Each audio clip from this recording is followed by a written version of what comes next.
future counts. Moments lost and moments found. Time trip PM, every era counts. Sabi ng mga matatanda, maswerte raw ang makatapak ng tae. Iniiwasan daw ito kaya swerte mo kung matapakan mo ang shit ng hindi sinasadya. Magkakapera ka raw sa araw na yon. Pero paano kung sayo nang galing ang mabahong etc. has? Ibig sabihin ba nito ay ikaw ang pinanggalingan ng swerte? At swerte rin bang matatawag kung ang biyernes na lumabas sayo ay hindi mo lang napigilan sa hindi inaasahang pagkakataon? Of all places, sa eskwelahan pa. Simulan na ang mabahong usapan. Paabot ng tissue please. Time-space warp, ngayon din. Noong ako ay nag-aaral pa sa mababang paaralan ng Campo Crame, naranasan kong pumirma sa slam book at isa sa mga iniiwasan kong tanong sa patang autograph book na iyon ay ang malupet na, what is your most embarrassing moment? Nasa grade 5 at 6 na kami nung mauso ang slam book kaya kung sasagutin ko ang question na ito ng katotohanan, medyo fresh pa ang mga alaala. Nakakahiya talaga ang aking experience kaya ang isinasagot ko na lang dito ay, secret. Grade 3 ako noon, uso pa ang mga lunchboxes dahil mga tutoy at neneng pa kami. Pinabaunan ako ni Ermits ang paborito kong hotdog sandwich. Na hindi nakalagay sa hotdog bun kundi sa 2 pirasong tasty bread na may ketchup at mayonnaise. Sa di ko malamang dahilan, imbes na paborito kong zesto mango juice ang kapartner ng tinapay, tinimplahan ako ng Anchor milk at inilagay sa tumbler. Okay lang, sa loob-loob ko, parang katulad lang ng mga napapanood kong bata sa mga American TV series. Sosyal. Recess time. Lamon. Ngasab. Lagok ng gatas. Pero teka, bakit parang medyo maasim yung panulat ko? Deadman na lang, kesa naman uminom ako sa water fountain na mahaba ang pila ng estudyante.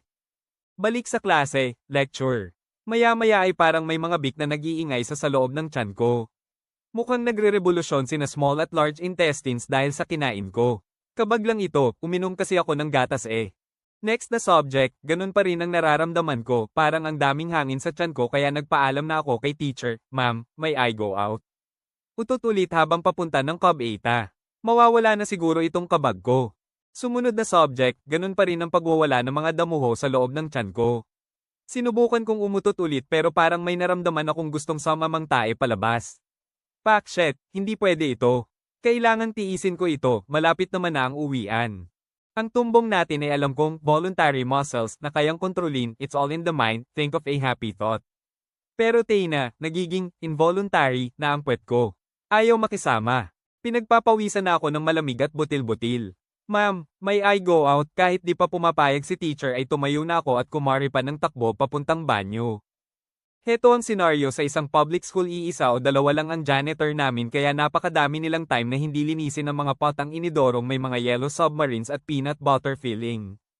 Pagdating ko sa CR, diretso ako sa cubicle number 1 may mga taeng hindi na i-flush. Pass. Cubicle number 2 mas maraming tae. Pass ulit, I will take cubicle number 3 na lang po.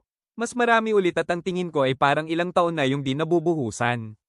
Di ako nagpanik, stayed calm. May isa pa namang CR malapit doon sa top 1 ng mga basura, doon na lang ako tatay. Pinuntahan ko yun pero parang itinadhana yata ni bro ang araw na yun para matuto akong huwag uminom ng panis na gatas. Walang swerte, puro tae. Habang tinititigan ko yung inidoro, umiiyak na ako kasi ayokong matae sa salawal pero ayoko rin namang mag-swimming sa dagat ng jarbox. No choice, kailangan ko na talagang iiri ang nararamdaman. Nagmadali akong habarin ang shorts ko. Ang siste, ilang hakbang pa lang ang tinatahak ko papuntang trono ay may narinig akong fruit mula sa aking wet packs. Bakit ba mas nagpupumiglas ang puwet natin kapag nakakakita na tayo ng inidoro? Mama, yun na lang ang nasambit ko at sinabayan ng iyak. Ilang minuto ang lumipas, wala na akong luha kaya naisip ko na lang na maghugas. Meron namang maruming tabo at maruming tubig na nasa loob ng maruming drum. Paglabas ko ng banyo, nakita ko ang isa kong classmate at nagulat siya sa akin. Wala nga pala akong salawal dahil hinubad ko na. Buti na lang at abot malapit sa tuhod ang white t-shirt ko kaya natakpan ng aking pututoy. Hindi ko alam kung paano ako nakauwi noong araw na yun. Pero natatandaan kong walang samando sa akin at naglakad pa rin ako pauwi mula kampo hanggang bahay namin, mga 15-minute walk din yun. Sikat ako sa buong klase kinabukasan. Yehey! Galit na galit ako kay mama dahil sa gatas na tinimpla niya. Simula noon, ayoko nang uminom ng gatas maliban na lang kung ako ay nasa bahay. Ang kwento ko ay medyo katanggap-tanggap pa dahil ako lang naman ang nakakita sa aking mabahong pagkakalat. Sigurado ako, may mataing karanasan ka rin noong nasa elementarya o preschool ka pa, maaring ikaw mismo ang bida o ang isa sa mga classmates mo. May naranasan akong biglang bumaho ang silid-aralan kaya biglang sumigaw ng patanong si ma'am ng class, sino sa inyo ang tumae? Siyempre, wala namang aamin kaya isa-isa niyang aamuyin ang lahat. Presto, dahil sa malupit niyang ilong na may mga butas na malalaki, alam na niya kung sino ang tumae. Ang ganitong senaryo ay hindi lang isang beses kong naranasan sa mga kamag-aral ko. Napakaraming beses sa classroom. Nandyan yung magsusumbong yung isa dahil tumae yung katabi. Iiyak dahil hindi naman daw. Pero kapag pina tayo, ayaw tumayo. Kapag tumayo naman, laglag ang itinatago. Meron namang pagkakataon na walang nagsumbong, walang nakaamoy pero biglang may hahagulgol. Doon na lang namin malalaman na may umiiyak dahil umaagos na ang tae niya sa kanyang binti papuntang medyas. Malas mo kung isa ka sa mga cleaners. Swerte naman ng buong klase dahil suspended ang classes. Yippee! May classmate naman kaming natae habang flag ceremony. Sa mga ganitong pagkakataon, mahirap pigilan ang pagpupumiglas ng tumbong mo dahil standing straight kayo. At hindi pwedeng umalis sa pwesto kapag kinakanta na ang national anthem. Ang malas mo rito, buong eskwelahan ang makakaalam ng baho mo. Kadalasan, mga isang linggong absent ang kawawang biktima. Naaalala mo pa ba yung Humpty Dumpty na masarap pero amoy tae kapag kinain mo sa loob ng aircon bus? Akala namin ay may kumakain lang nito nung minsang mag-field trip kami kaso parang hindi nawawala ang amoy at habang tumatagal ay pabaho na ng pabaho ang buong sasakyan at nakakasuka na. At tulad ng dati, bigla na lang may iiyak ng malakas kapag may nabuko na. Noong ako ay bata pa, natay ako sa eskwelahan.